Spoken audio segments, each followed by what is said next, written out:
माता पार्वती की परीक्षा करने के लिए भेजा।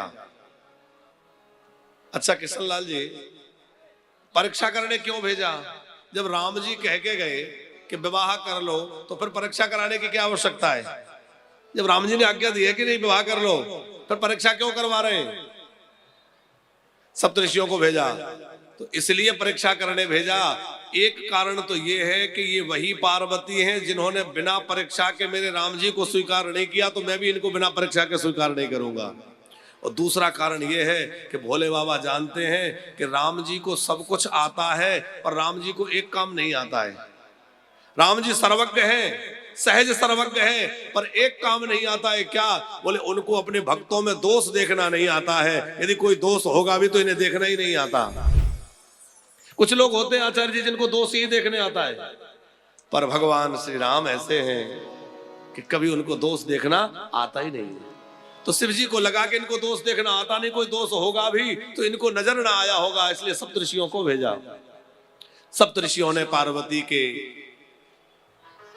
धर्म की, उनकी निष्ठा की, उनके समर्पण की परीक्षा करी। उनका कितना समर्पण है। पार्वती तो पराम्बा है। सप्तऋषियों ने आकर भगवान शंकर को पार्वती के प्रेम की चर्चा की और पार्वती के प्रेम की बात सुनकर भगवान महादेव समाधि में चले गए। महादेव की जो समाधि लगी खुलने वाली नहीं थी। उपद्रव से देवता परेशान, तो देवताओं ने विचार करके कामदेव को शिव जी के पास भेजा। अब कथा बहुत संक्षिप्त लेके चलेंगे। देखो ऐसे ले चलेंगे जैसे आपको पूरा कुंभ देखना है, और पूरा कुंभ देखना है पैदल पैदल घूमे या कार से घूमे तो बड़ी मुश्किल से आप पूरे दिन में भी बहुत थोड़ा ही देख पाएंगे। लेकिन हमने सुना यहाँ कोई हेलीकॉप्टर की सेवा भी है ना, उसमें बैठ जाओ तो वो 15 मिनट में पूरा कुंभ घुमा के दिखा के छोड़ देंगे। तो अब ऐसे ही हम लोग भी वो हवाई यात्रा से ही दर्शन करते हुए पूरी लीलाओं का और सीधा पहुंचेंगे। ठीक है? देखो लोगों के चेहरे खिल गए, ये लोग परेशान थे कि आज पता नहीं कहां तक खींचे। चलो बहुत प्रेमी आप लोग हैं। तो भगवान शंकर का समाधि लगी हुई है। देवताओं ने कामदेव को भेजा। कामदेव ने भगवान शंकर उठकर खड़े हुए, काम को जलाकर भस्म कर दिया। देवताओं ने प्रार्थना की, भगवान हम लोग बहुत दिनों से किसी की बारात में नहीं गए, बड़ी इच्छा है कि आप विवाह कर ले तो हम लोगों को भी बारात में जाने का अवसर मिलेगा। निज नयनन देखन चाहे नाथ तुम्हारे विवाह। ये नहीं कह रहे कि हमें असुर को मारवाना है इसलिए विवाह करा रहे हैं, युक्ति पूर्वक कहा। तो भोले बाबा बोले मैं यदि आप लोग चाहते हैं तो विवाह करूंगा। तो देवताओं को आश्चर्य बहुत हुआ कि जब विवाह कामदेव को जला दिया तो विवाह की स्वीकृति कैसे? ये विरोधाभास। भोले बाबा बोले मैंने इसलिए कामदेव को जलाया कि काम को न जलाता तो सब लोग समझते कि मैंने काम की प्रेरणा से विवाह किया है। अब मैं ये प्रमाणित कर रहा हूं कि मैंने काम की प्रेरणा से नहीं, मैं तो अपने राम की प्रेरणा से विवाह करने जा रहा हूं। ये तो मेरे राम की प्रेरणा है। और देखो समाज के कार्यों में, संसार के कार्यों में संसारी भी प्रवृत्त होता है और संत भी। और संसारी काम की प्रेरणा से लगता है और संत जो कार्य करते हैं वो राम की प्रेरणा से करते हैं। हम लोग जो वानप्रस्थ बना रहे हैं वो अपनी प्रेरणा से नहीं, काम की प्रेरणा से। किसकी प्रेरणा से? प्रभु श्री राम की प्रेरणा से। भगवान की प्रेरणा है कि भैया लोगों को धाम में वास कराओ, लोगों को ब्रजवास कराओ, लोक परलोक की व्यवस्था संभालो। भगवान शंकर ने विवाह की स्वीकृति दी। सब देवता अपना अपना श्रृंगार करने लगे। अब देवता अपना श्रृंगार कर रहे हैं, अपने वाहनों का श्रृंगार कर रहे हैं, पर दुल्हा का श्रृंगार नहीं कर रहे हैं। लगे सवारन सकल सुरो वाहन विविध विमान, वाहन विविध विमान, वाहन विविध विमान। अब देवता अपना श्रृंगार कर रहे हैं पर दुल्हा का नहीं। शिव जी के गणों ने कहा बाबा कोई बात नहीं, हम लोग करेंगे। अब भूत प्रेत कभी बारात में गए ना विवाह देखा। एक बोला मैंने सुना है दुल्हा को ओबटन लगाया जाता है, ओबटन कहां से लाए? एक बोला चिंता मत करो मैं व्यवस्था करता हूं। दौड़ता हुआ किसी शमशान में गया और जो अभी अभी जल करके मुर्दा भस्म हुआ है उसकी भस्मी चिता भस्म लेकर आया और भगवान शंकर को चिता भस्म चढ़ा दी गई। उनका जो श्रृंगार है सर्पों के आभूषण है, सर्पों का यज्ञोपवीत है, 3 नेत्र है, विशाल जटा है, सिर पर गंगा है, चंद्रमा दमक रहे हैं। और भगवान शंकर के दिव्य श्रृंगार का वर्णन गोस्वामी जी करते हैं। शिव ही संभोगन करहि श्रृंगार, शिव ही संभोगन करहि श्रृंगार, जटा मुकुट आहि मोर सवारा, जटा मुकुट आहि मोर सवारा, कुंडल कंकण पहरे प्याला, कुंडल कंकण पहरे प्याला, कान विभूत पट के हरिचाला, तर विभूत पट के हरिचाला, शशि ललाट सुंदर सिर गंगा, नयन 3 उपवीत भुजंगा, नयन 3 उपवीत भुजंगा। अच्छा, सर्पों के कंकण हैं, बिच्छुओं के कुंडल हैं, कंकण कुंडल कंकण पहरे व्याला, व्याल माने सर्प। अच्छा, सर्प जो है आचार्य जी, व्याल माने भी सर्प होता है, अहि माने भी सर्प होता है, और भुजंग माने भी सर्प होता है। लेकिन कहां किस शब्द का प्रयोग करना चाहिए, गोस्वामी जी के चमत्कार देखिए। अहि माने होता है छोटे छोटे सर्प, और भुजंग माने होता है बड़ा सर्प, ब्याल माने होता है और छोटा सर्प, छोटा सा बच्चा ब्याल। तो कुंडल कंकण पहरे ब्याला, बोले कंकणों के रूप में ब्याल माने छोटे छोटे सर्प जो है उनके कंकण बने हैं। और नयन 3 उपवीत भुजंगा, जो बड़ा सा भुजंग है उसका जनेऊ बना दिया। तो अब है तो सर्प के ही नाम, लेकिन गोस्वामी जी ने कहा किस शब्द को लेना, ये चमत्कार उनकी लेखनी में आप देखिए। और सर्पों के आभूषण क्यों? बोले भगवान शंकर कह रहे हैं मैं दिखाना चाहता हूं कि ये संपत्ति काल की तरह है, सर्प की तरह। अच्छा, सर्प को पैर नहीं होते, होते हैं क्या? लेकिन फिर भी चलता है कि नहीं? उसी प्रकार संपत्ति को पैर नहीं होते पर चलती है, एक जगह स्थिर नहीं रहती है। लक्ष्मी स्थिर नहीं रहती, चलती रहती है। बोले जैसे ये सर्प बिना पैर के आगे बढ़ जाता है, वैसे ये संपत्ति भी बिना पैर के चलती है, एक जगह रुकेगी नहीं। इसलिए इसको अपना मत मानो भैया, इसको सेवा में लगाओ, सत्कार्यों में लगाओ, इसका सदुपयोग करो, इसको अपना मान के मत बैठो। सुंदर जटाओं का मुकुट, उसके ऊपर भी सर्प, छोटा सा सर्प। शशि ललाट सुंदर सिर गंगा, नयन 3 उपवीत भुजंगा, नयन 3 उपवीत भुजंगा, जटा मुकुट आही। अब यहां आही शब्द का प्रयोग हुआ। जटा मुकुट आही मोर सवारा। एक छोटा सा सर्प पकड़ा, पानी का चमकीला सा, उसको ऊपर मोर बना दिया, कहा नीचे मत करना मुंह। अच्छा, मोर सर्प का, किसी ने कहा कि सिर पर सर्प को क्यों बिठाया? भोले बाबा बोले इसलिए कि भले ही विवाह करने जा रहे हैं, पर यह बात ध्यान रहे कि सिर पर काल बैठा है। सर्प जो है काल का प्रतीक है, ये याद रहे कि भैया सर पर काल बैठा है तो संसार में बसोगे तो सही, पर फंसोगे नहीं, बचे रहोगे। ध्यान रहेगा कि हमें एक दिन मरना है, ये याद बनी रहे कि एक दिन आखिर जाना है।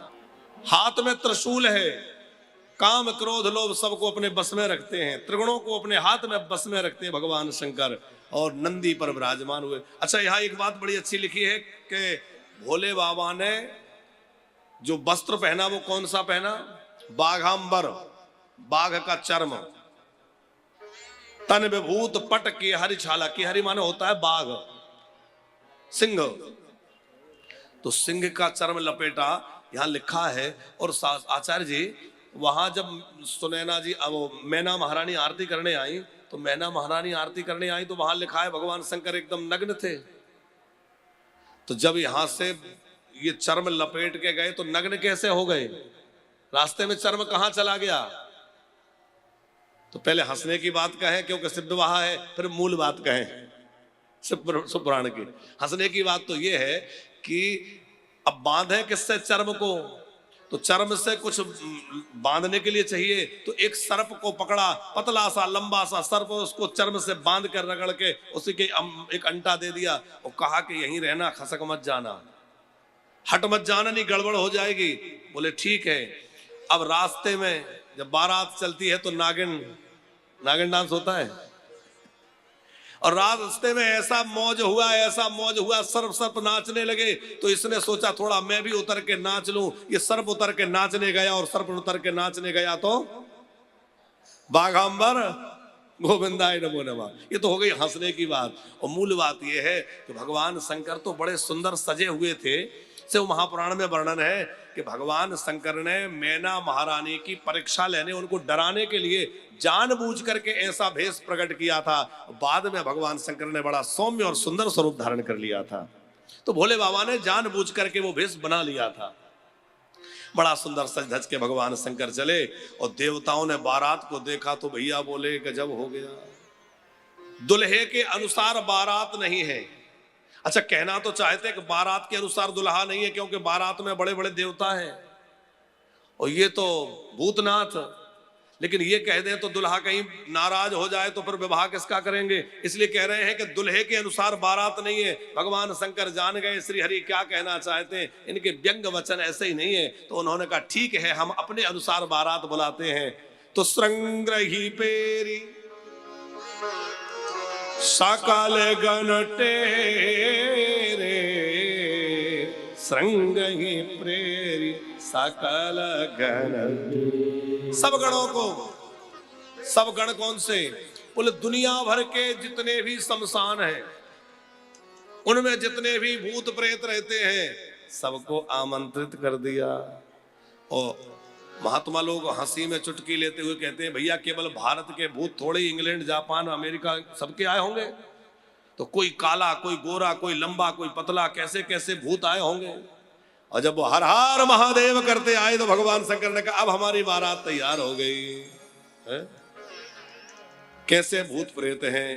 कौ मुखहीन, हरे कौ मुखहीन बेपुल मुख काहो, कौ मुखहीन बेपुल मुख काहो, बिनु पद करे को बहु पद बाहो, बिनु पद करे को बहु पद बाहो, बेपुल नयन को नयन बीना, विपुल नयन को नयन वीणा, इष्ट पुष्ट को अति तन कीना, हृष्ट पुष्ट को अति तनहीना। कोई बड़ा मोटा ताजा है, कोई एकदम हड्डी हड्डी का ढांचा है, किसी के अनेक मुख है, किसी को एक भी मुख नहीं है। बड़ी विचित्र शिव जी की बारात है। और जब बारात चलने लगी तो संत गाते हैं कि आई शंकर की बारातिया हिमाचल नगरी, शंकर की बारातिया हिमाचल नगरी, आई शंकर की बारातिया हिमाचल नगरी, आई शंकर की बारातिया हिमाचल नगरी, ओ हिमाचल नगरी रे हिमाचल नगरी, हिमाचल नगरी हम हिमाचल नगरी।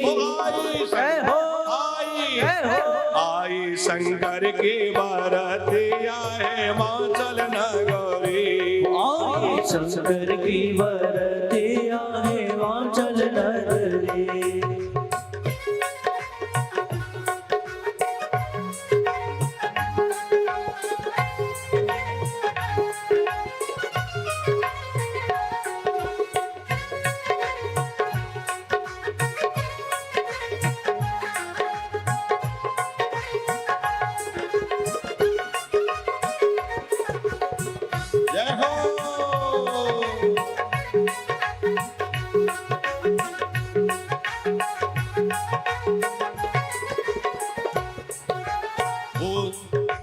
बाल वृद्ध, अरे भूत प्रेत बेताल योगिनी नाच रहे हैं छम छम।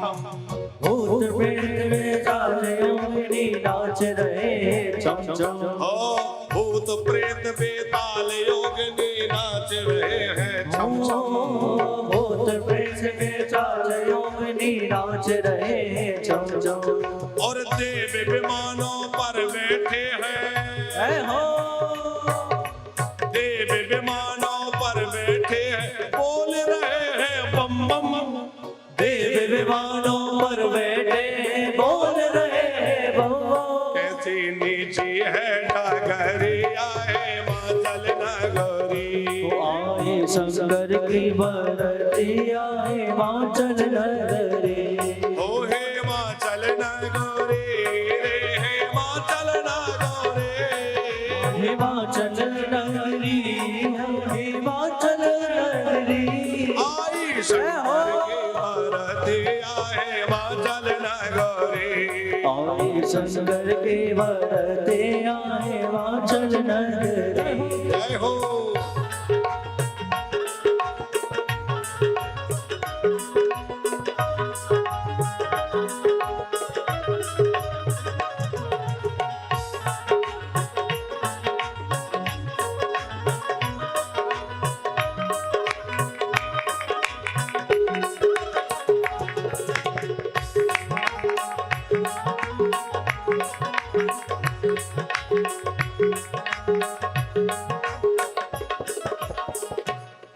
और जब मैना जी ने सुना कि बारात आ रही है, और बारात का जब नाम सुना तो मैना रानी बड़ी सुंदर थाली सजा के बारात की अगवानी के लिए चली।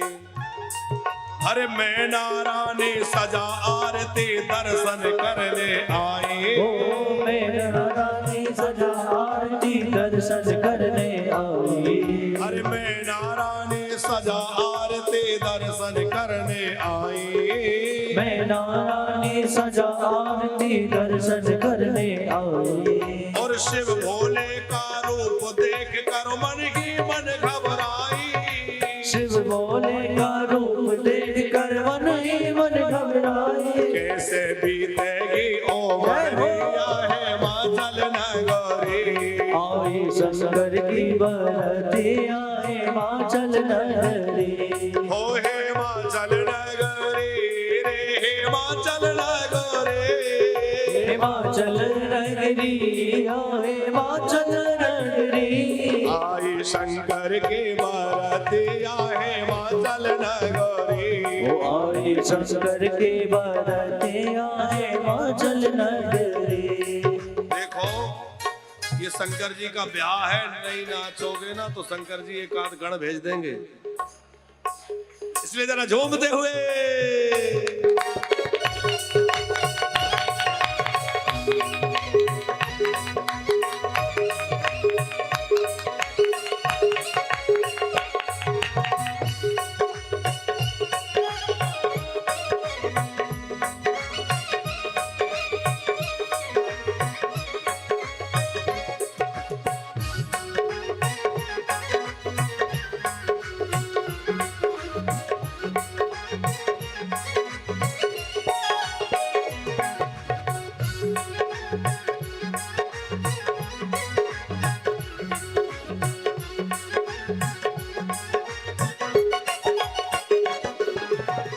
बारात कैसी है? दुल्हा तो विचित्र है ही, बारात भी विचित्र ही है। हर कोई बाराती लंबा चौड़ा, कोई छोटा कोई मोटा। कोई बाराती लंबा चौड़ा, कोई छोटा कोई मोटा। अरे कोई बाराती लंबा चौड़ा, कोई छोटा कोई मोटा। कोई बाराती लंबा चौड़ा, कोई छोटा कोई मोटा। अरे किसी के सिर पर 4 भुजा है, हो किसी के सिर पे 4 भुजा है, पेट है जैसे लोटा। किसी के सिर पे 4 भुजा है, पेट है जैसे लोटा। टूटी फूटी से कामरिया है माचल नगरी।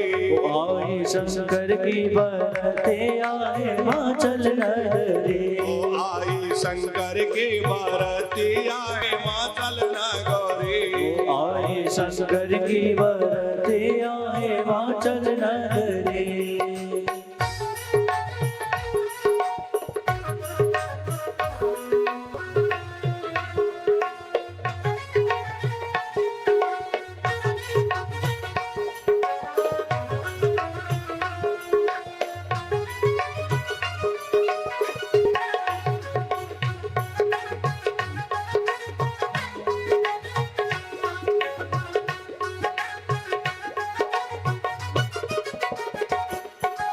पुरवासी सब देखने आए कैसे सजे बराती। पुरवासी सब देखने आए कैसे सजे बराती। अरे पुरवासी सब देखने आए कैसे सजे बराती। पुरवासी सब शंकर जी की बारात कैसे सजे बराती। कौन कौन से आए बराती कैसे आए बराती। कौन कौन से आए बराती कैसे आए बराती। कैसी दूल्हे के सूरज जय हो। आए हिमाचल नगरे। आए शंकर की बरते आए हिमाचल नगरी। ओ हिमाचल नगरे रे हिमाचल नगरे। ओ हिमाचल नगरी ओ हिमाचल नगरी। आई शंकर की बराती आए हिमाचल नगरे। आए शंकर की बरती आए हिमाचल नगरी। ओ हिमाचल नगरे। ओ हिमाचल नगरी ओ हिमाचल नगरी ओ हिमाचल नगरी। बोले सतदेव शंकर भगवान की। जय हो। अब मैना जी ने बारात देखी, हाथ से थाली छूट गई, व्याकुल होकर भवन में भागी।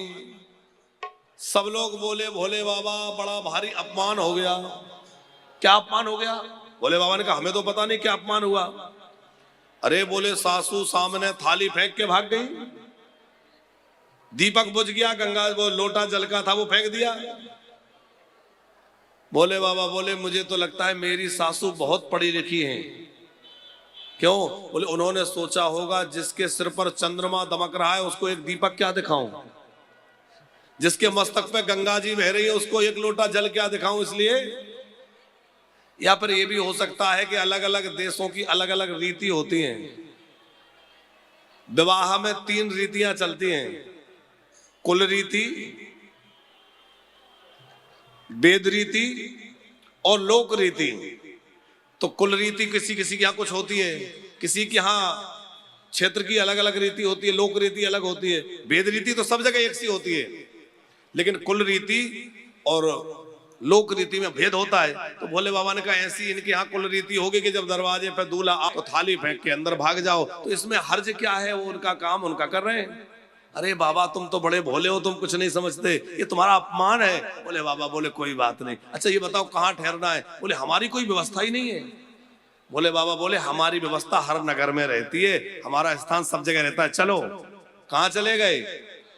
शमशान में जहां भूत प्रेत विराजते हैं वही विराज गए। और फिर भगवान विष्णु मना करके लाए हैं। भगवान शंकर ने बड़ा सुंदर सौम्य स्वरूप बनाया है और फिर बड़ी सुंदर जो है वेदी सजी है, सुंदर मंडप बना है। और मंडप में जब माता पार्वती पधारी है तो देवता उनके रूप को देख देख के मोहित हो रहे हैं। अद्भुत रूप माता पार्वती का है और गौरी और भगवान शंकर मंडप में विराजे हैं।